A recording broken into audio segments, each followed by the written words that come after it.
Sitting right here on the edge of Rick's bed. And you see this little piece right here? That gave me an idea, believe it or not. I wished I had that same color, but I don't. So let's see how weird my idea comes out to be.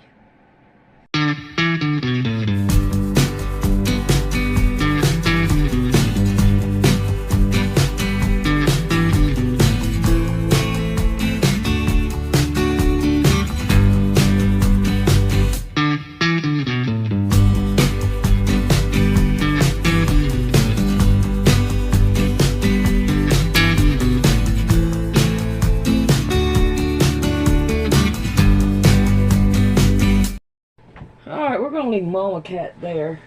I have this color, but we're going to try to cut everything out with Mama Cat right there. Hopefully we can do it. Let's see, I want to do this one. I got to do this one. And figure out what I'm trying not to do right. You know, you're okay, Mama Cat. I'm not going to bother you. I'll let you go. Alright, let's see if I can't find that. Alrighty.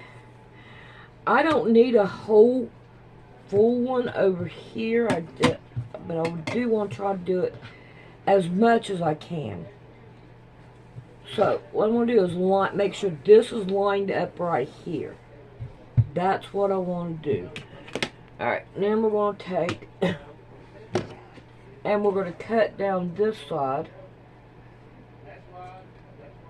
Let's go over just a little bit on. And that gives me 2 pieces to put in my rug if I ever get started on one again. I got one started but never did finish it. Doubt if I can. Doubt if I will. Alrighty, I want to go before 1.5. Yeah, let's go ahead and go with 2. Now, let's see if we can't find a pencil. And we're going to draw it out. I don't know if it's going to work or not. No, it don't work. Alright.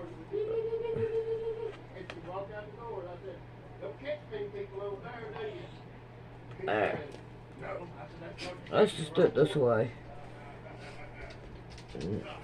I'm not going to worry about the color. This is the first time I've done anything.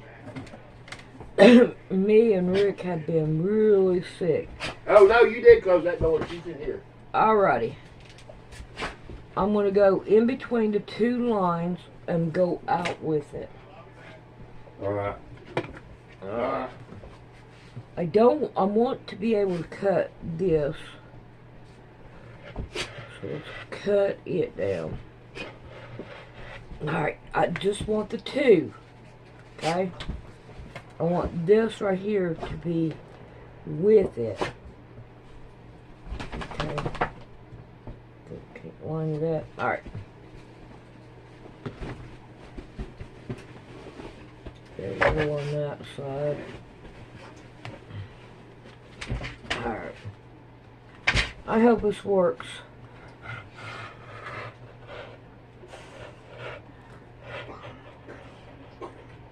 Okay. Yeah. Look at that Mama Cat. Purdy Mama Cat. Oh, come on. Don't do that.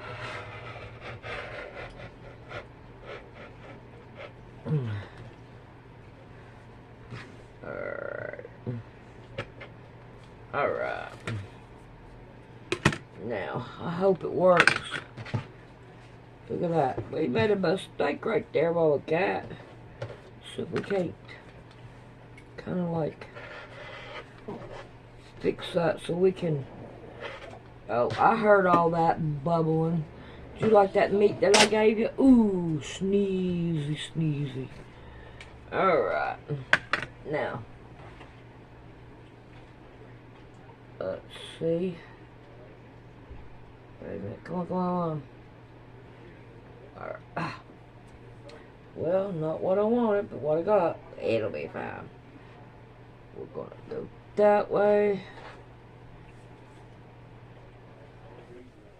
And that way. Alright. Now, we're going to pick one side and not sew it down. But we're going to sew down the rest of it. Now, I don't know how it's going to work. It's just a thought. But we're going to grab that thought and we're going to see if I can't do something. I feel better than I have been. Me and Rick has been really bad sick.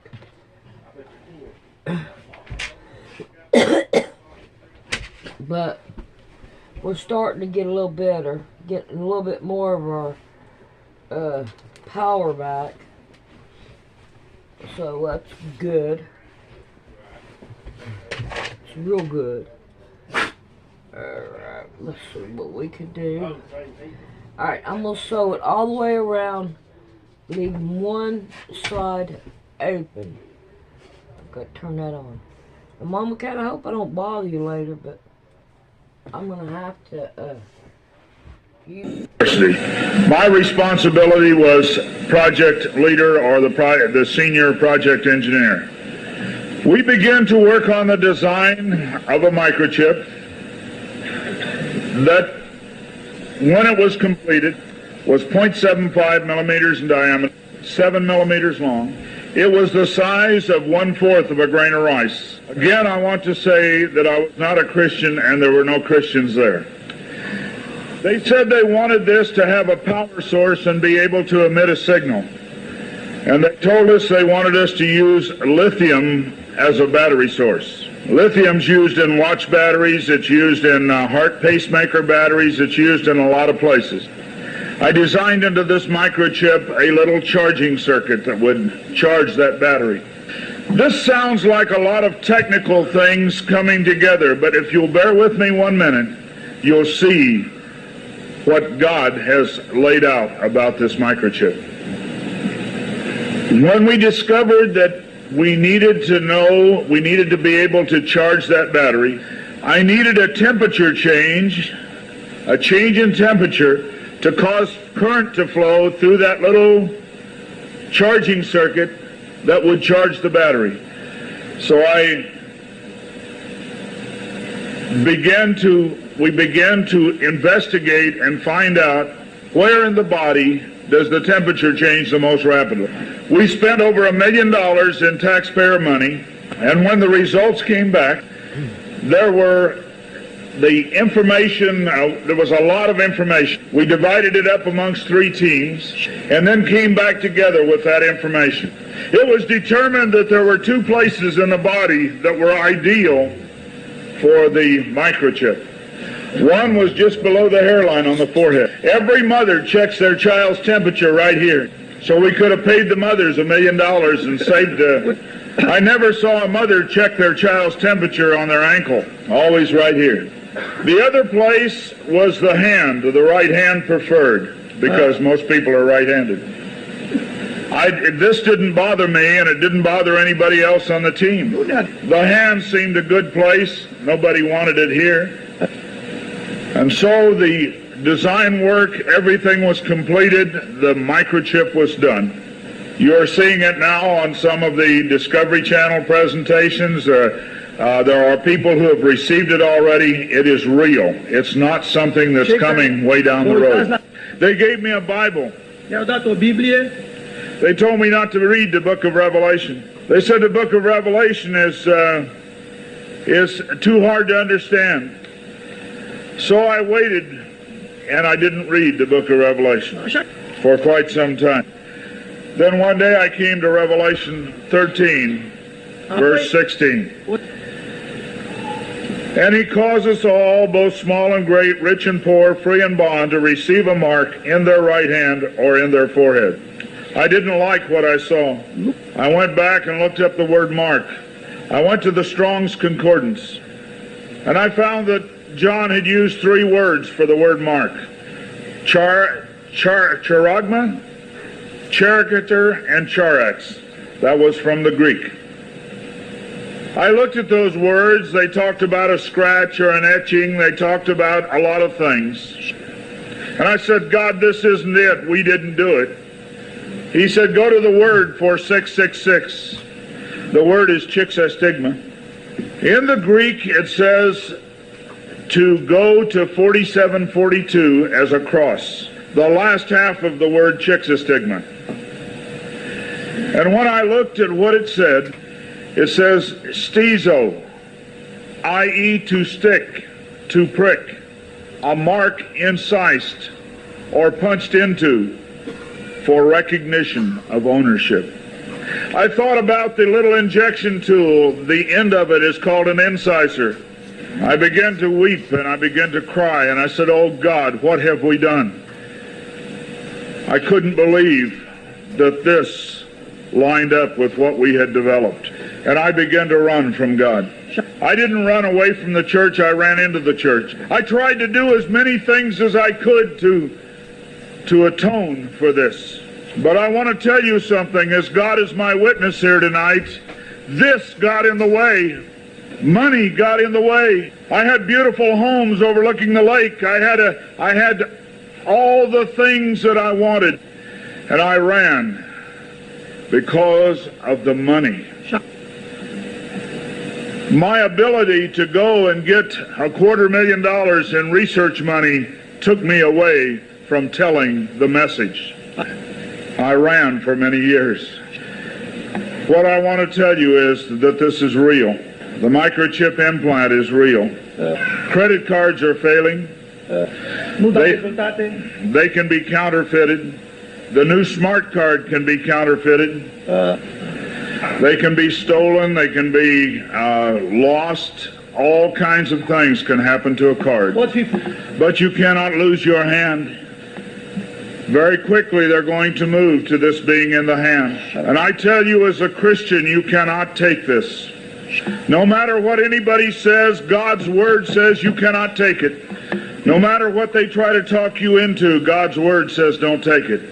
In Revelation 14, verse 9, and the third angel followed them, saying with a loud voice, if any man worship the beast in his image, and receive his mark in his forehead or in his hand, receive his mark in his forehead or in his hand, the same shall drink of the wine of the wrath of God, which is poured out without mixture into the cup of his indignation, and he shall be tormented with fire and brimstone in the presence of the holy angels and in the presence of the Lamb.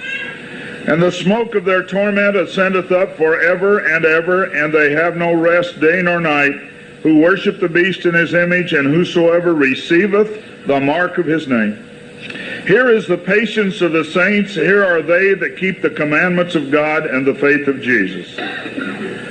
It's very simple. God's word says do not take it. Today there have been over 15,000 babies that have been given the positive identification, the microchip. Many companies are using the microchip as identification in their top-level employees. The Immigration Naturalization Service has a better passport, the human hand. So many of these things are all around us. We talk about the signs of the New World Order. God has spelled out in His Word just exactly what's going on today in the New World Order. Satan desires to have a one-world government. From the time he fell, he said, I want a one-world government. He wants to replace God.